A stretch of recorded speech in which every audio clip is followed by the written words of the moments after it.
नमस्कार साथियों, आप सभी का स्वागत है गुरी क्लासेस में। दोस्तों, राजस्थान में होने वाली सीईटी एग्जाम के लिए कंप्यूटर के महत्वपूर्ण प्रश्न है। जी हाँ, अति महत्वपूर्ण प्रश्न है, तो वीडियो को बने रहेगा। जी हाँ, और देखिए दोस्तों, ये वो प्रश्न है जो कि कई बार एग्जामों में बार बार पूछे गए वही प्रश्न है। जी हाँ, तो वीडियो पर अंत तक बनी रहेगा। अगर आप नहीं तो चैनल को सब्सक्राइब कर लीजिएगा, क्योंकि आपको जीके और हिंदी व्याकरण और कंप्यूटर की क्लास है वो रेगुलर मिलती रहेगी। तो चलिए क्लास शुरू करते हैं। इससे पहले कि आप वीडियो को लाइक शेयर कर दीजिएगा, अगर आप नहीं तो चैनल को सब्सक्राइब कीजिएगा। तो चलिए शुरू करते हैं। पहला प्रश्न है दोस्तों आपके सामने स्क्रीन पर, वायरस का पूरा नाम क्या है? जी हाँ, वायरस का पूरा नाम क्या है? सही आंसर की बात करते हैं। सही आंसर हो जाएगा A, vital information research and siege. ये वायरस का पूरा नाम है, आपको ये ध्यान रखना है। ये कई बार एग्जामों में बार बार पूछा जाता है, तो आपको भी ये ध्यान रखना है। अति महत्वपूर्ण प्रश्न है। जी हाँ, चलिए अगले की ओर बढ़ते हैं। अगला प्रश्न है, स्पाईवेयर क्या है?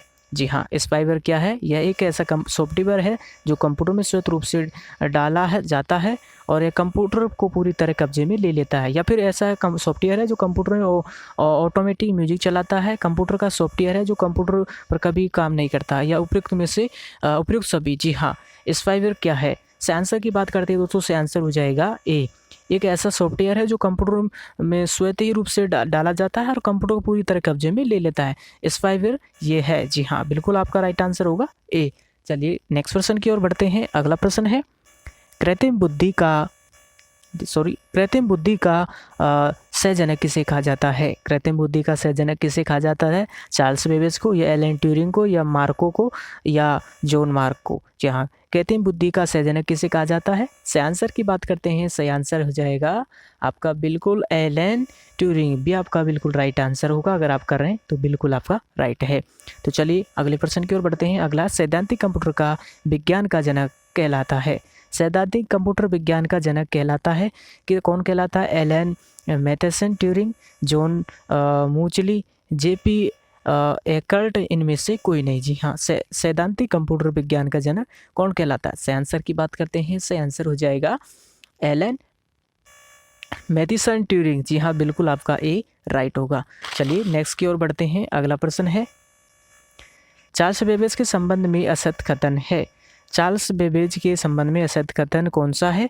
बेबेज को कंप्यूटर का जनक कहा जाता है, या बेबेज ने प्रोग्रामेबल कंप्यूटर की अवधारणा प्रस्तुत की और कंप्यूटर के बुनियादी ढांचे को बेबेज ने विकसित किया, या इनमें से कोई नहीं? जी हाँ, चार्ल्स बेबेज के संबंध में असत्य कथन है। जी हाँ, कौन सा है? सही आंसर की बात करते हैं। सही आंसर हो जाएगा इनमें से कोई नहीं। जी हाँ, देखिए बेबेज को कंप्यूटर जनक कहा जाता है, राइट होगा। बेबेज ने प्रोग्रामेबल कंप्यूटर की अवधारणा प्रस्तुत की, ये भी राइट है। कंप्यूटर के बुनियादी ढांचे को बेबेज ने विकसित किया, ये भी राइट है। आपका हो जाएगा डी, इनमें से कोई नहीं। जी हाँ, असत्य कथन इनमें से कोई नहीं है।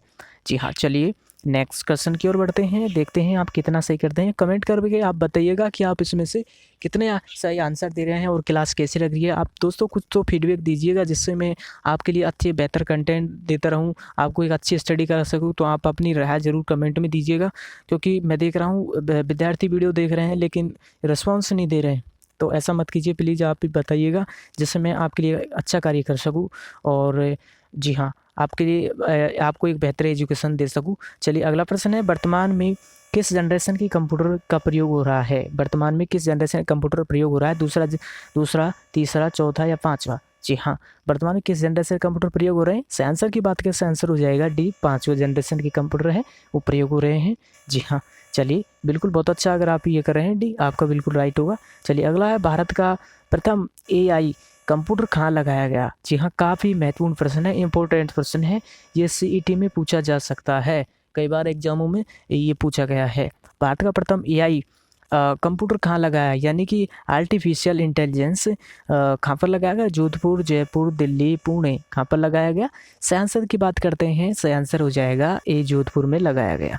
कहाँ पर लगाया गया? जोधपुर में। भारत का प्रथम AI कंप्यूटर जोधपुर में लगाया गया, बिल्कुल आपका राइट होगा ए। चलिए अगले की ओर बढ़ते हैं। अगला प्रश्न है, कंप्यूटर चिप तकनीकी में प्रयुक्त ULSI का पूर्ण रूप क्या है? जी हाँ, कंप्यूटर में चिप तकनीकी में प्रयुक्त ULSI का पूरा नाम क्या है? जी हाँ, सही आंसर की बात करते हैं। सही आंसर हो जाएगा जो कि ultra large scale ultra large scale आपका राइट हो जाएगा B ultra large scale integration. जी हाँ, आपका राइट आंसर होगा बी। चलिए अगले की ओर चलिए दोस्तों, अगला भी काफ़ी महत्वपूर्ण है। आर्टिफिशियल इंटेलिजेंस के जनक कौन है? जी हाँ, आर्टिफिशियल इंटेलिजेंस के जनक कौन है? Ada Fisher, Alan Turing, John McCarthy, Allen Newell. जी हाँ, आर्टिफिशियल इंटेलिजेंस के जनक कौन है? से आंसर की बात करते हैं, से आंसर हो जाएगा जॉन मैकार्थी। जी हाँ, बिल्कुल आप अगर सी कर रहे हैं तो बिल्कुल आपका राइट आंसर होगा। जॉन मैकार्थी आर्टिफिशियल इंटेलिजेंस के जनक कहलाते हैं। चलिए अगले प्रश्न की ओर बढ़ते हैं कि आप देख रहे हैं कितना सही करते हैं। अगला प्रश्न है, कीबोर्ड के किस सिद्धांत पर कार्य करता है? कीबोर्ड किस सिद्धांत पर कार्य करता है?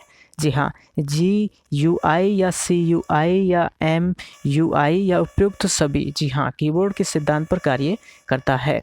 जी हाँ, से आंसर की बात करते हैं तो से आंसर हो जाएगा दोस्तों CUI। जी हाँ, CUI यानी कि कैरेक्टर यूजर इंटरफेस। जी हाँ, CUI का फुल फॉर्म है कैरेक्टर यूजर इन्फॉर्मेशन। कीबोर्ड किस सिद्धांत पर कार्य करता है? CUI। चलिए अगला प्रश्न की ओर बढ़ते हैं। अगला प्रश्न है, कीबोर्ड का जनक किसे कहा जाता है? कीबोर्ड का जनक किसे कहा जाता है? जॉन शिल्पा या क्रिस्टोफर लोथम सोल्स या फिर जेम्स गॉसलिंग या रेड टॉम लिसन। किसे कहा जाता है कीबोर्ड का जनक? से आंसर की बात करते हैं, से आंसर हो जाएगा क्रिस्टोफर। जी हाँ, क्रिस्टोफर लोथम सोल्स को कीबोर्ड का जनक कहा जाता है। राइट आंसर होगा बी। जी हाँ, चलिए अगले प्रश्न की ओर बढ़ते हैं। अगला प्रश्न है, अगला प्रश्न है, कीबोर्ड पर स्थित बटन जो ऑन ऑफ के रूप में कार्य करता है उन्हें क्या कहा जाता है? कीबोर्ड में जो ऑन ऑफ का बटन है ना, उनका क्या उनके रूप जो कि ऑन ऑफ के रूप में कार्य करते हैं तो उन्हें क्या कहा जाता है? जी हाँ, क्या कहा जाता है? Function keys, toggle keys, arrow keys या कंट्रोल कीज। जो कीबोर्ड में जो दोस्तों कीबोर्ड बटन में जो ऑन ऑफ के रूप में कार्य करते हैं उन्हें क्या कहा जाता है? से आंसर की बात करते हैं, से आंसर हो जाएगा से आंसर हो जाएगा दोस्तों टॉगल कीज कहा जाता है। जी हाँ, राइट आंसर होगा बी। जी हाँ, टॉगल कीज कहा जाता है जो कीबोर्ड में ऑन ऑफ के रूप में कार्य करते हैं उन्हें टॉगल कहा जाता है। चलिए अगले की ओर बढ़ते हैं। अगला है, निम्न में से कौन सी टॉगल कीज है? जी हाँ, निम्न में से कौन सी टॉगल कीज है? आप बताइए कौन सी कीज है? से आंसर की बात करते हैं, से आंसर हो जाएगा दोस्तों डी। जी हाँ, ऑल ऑफ दी अवेव। जी हाँ, स्क्रॉल कीज जो कि ये आपका यानी कि इनमें से ये सब कीजिए है। जी हाँ, बिल्कुल आपका राइट आंसर होगा डी। चलिए अगले की ओर बढ़ते हैं। अगला प्रश्न है, DTP एक कंप्यूटर सर्वेक्षण है, इसका सामान्यतः अर्थ है क्या है? DTP का सामान्यतः अर्थ क्या है?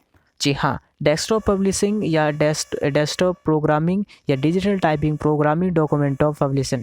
जी हाँ, DTP एक कंप्यूटर सर्वेक्षण, इनका सामान्य अर्थ क्या होगा? से आंसर की बात करते हैं, से आंसर हो जाएगा डेस्कटॉप पब्लिशिंग। जी हाँ, पब्लिशिंग अगर आप कर रहे हैं तो बिल्कुल आपका राइट आंसर होगा ए। जी हाँ, डेस्कटॉप पब्लिशिंग। चलिए अगले प्रश्न की ओर बढ़ते हैं। अगला प्रश्न है, कौन सी कंपनी ने क्विक टाइम फॉर्मेट विकसित किया है? गूगल, माइक्रोसॉफ्ट, एप्पल या IBM। कौन सी कंपनी ने विकसित किया है? तो से आंसर हो जाएगा सी, एप्पल ने। जी हाँ, बिल्कुल आपका राइट आंसर होगा सी। चलिए अगले की ओर बढ़ते हैं, देखते हैं आप कितना सही करते हैं। किसी फाइल के नाम में अधिकतम कितने